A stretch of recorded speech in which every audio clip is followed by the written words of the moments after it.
Hello, my self ए के और हम क्लास 10th NCERT 2023-24 का चैप्टर नंबर 1 का एग्जाम्पल 5 सॉल्व करने वाले हैं, जो कि हमारा क्वेश्चन है prove that root three is irrational. अब प्रूव हमें करना है कि रूट थ्री इरेशनल है, जबकि हमें पता है कि रूट थ्री इरेशनल है। तो अब कैसे प्रूव करेंगे? तो प्रूफ, तो हम मान लेते हैं कि रूट थ्री रेशनल नंबर है, इरेशनल है ही नहीं। तो let us assume that root 3 is a rational number. अब रूट थ्री यदि रेशनल नंबर है, यदि रूट थ्री वास्तव में रेशनल नंबर है, तो वो पी अपॉन क्यू के फॉर्म में होना चाहिए। तो हम लोग मान लेते हैं कि इसका जो पी अपॉन क्यू का फॉर्म है वो है, यहां पर लिख देंगे therefore root three is equal to P upon Q. That is, इसका न्यूमरेटर और डिनोमिनेटर हमने लेट लिया हुआ है, जहां पास यानी where P and Q are coprime, है ना। तो जो हमारा रेशनल नंबर होते हैं या यूं कहो कि जो फ्रैक्शन होते हैं, उन फ्रैक्शन में न्यूमरेटर और डिनोमिनेटर क्या होते हैं? को प्राइम होते हैं। ऐसे न्यूमरेटर जिनमें न्यूमरेटर और डिनोमिनेटर जो कि को प्राइम नहीं है, वो इक्विवेलेंट फ्रैक्शंस होते हैं, ना कि फ्रैक्शंस। ठीक है, तो हमें ये बात समझनी पड़ेगी कि पी और क्यू फ्रैक्शन है, और इसी वजह से वो क्या है, पी और क्यू क्या है? को प्राइम नंबर्स हैं।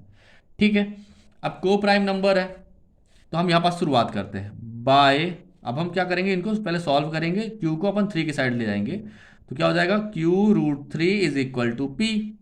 इस इक्वेशन को ही हमने बढ़ाया है तो ये आएगा। अब यदि ये आया तो इसे हम दे देते हैं इक्वेशन वन। इक्वेशन वन दे दिया। अब इसी में क्या करते हैं? स्क्वायर। तो क्या लिख देंगे? इस squaring both side. Squaring both side, तो स्क्वायरिंग बोथ साइड में क्या आ जाएगा? Q root three square is equal to P square, और क्यू का स्क्वायर करेंगे तो Q square and three is equal to P square. तो यहां पास हमें क्या मिल गया कि जो थ्री है, जो पी स्क्वायर है, वो क्यू स्क्वायर इंटू थ्री का है, थ्री का मल्टीपल है। इट मीन्स पी स्क्वायर के अंदर एक ऐसा फैक्टर है जो कि थ्री है। तो हम ये कह सकते हैं कि थ्री पी स्क्वायर को डिवाइड कर देगा। ठीक है, तो हम लोग यहां पर लिख सकते हैं कि since P square is divisible by three, therefore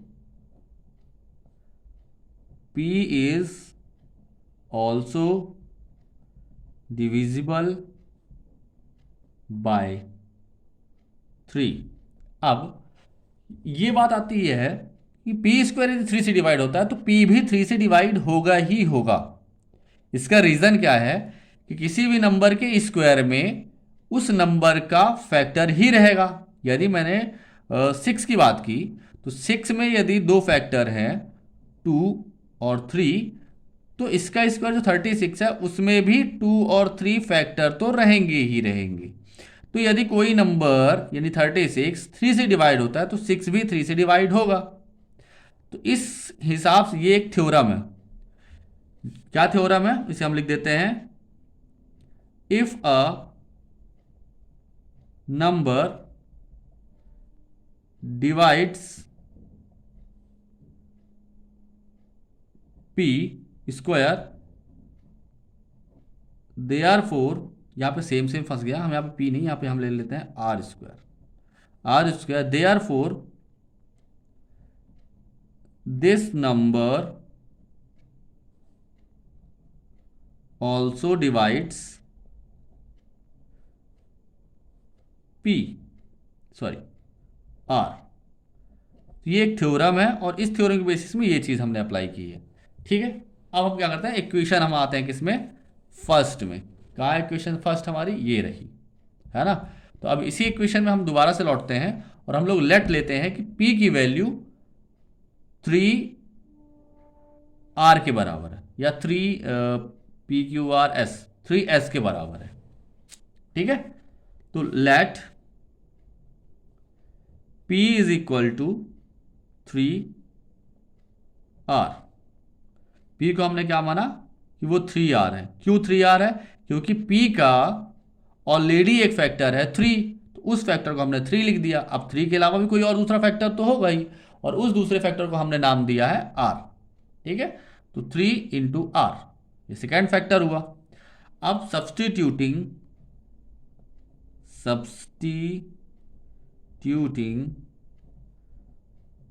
value of P in equation first. अब हम फर्स्ट में P की क्या करेंगे, हम लोग P की वैल्यू रख देंगे।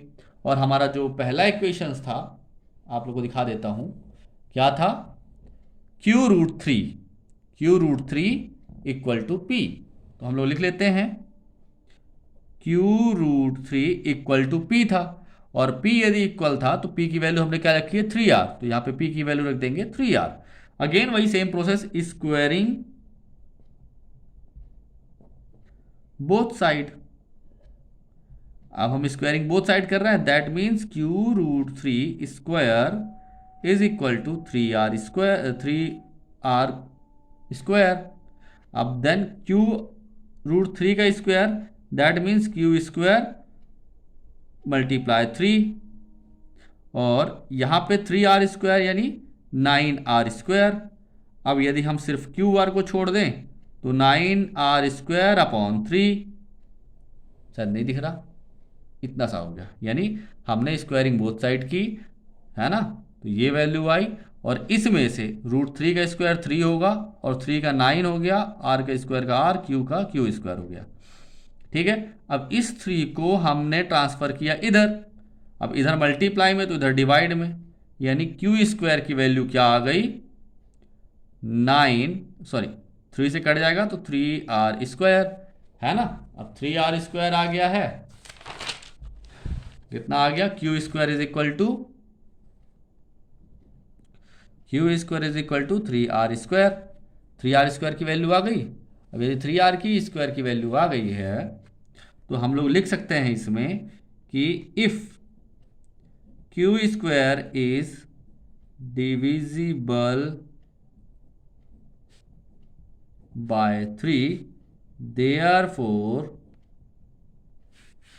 क्या, therefore Q is also divisible by 3। अब वही सेम रूल हमारा पुराना वाला कि यदि Q square is equal to 3R square हो रहा है, मतलब Q में एक फैक्टर तो है जो कि 3 है ना। तो इस हिसाब से हम देख सकते हैं कि both P and Q have at least one common factor,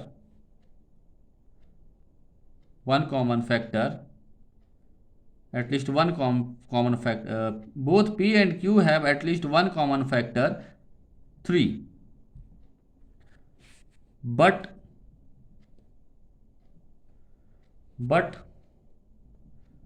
this contradict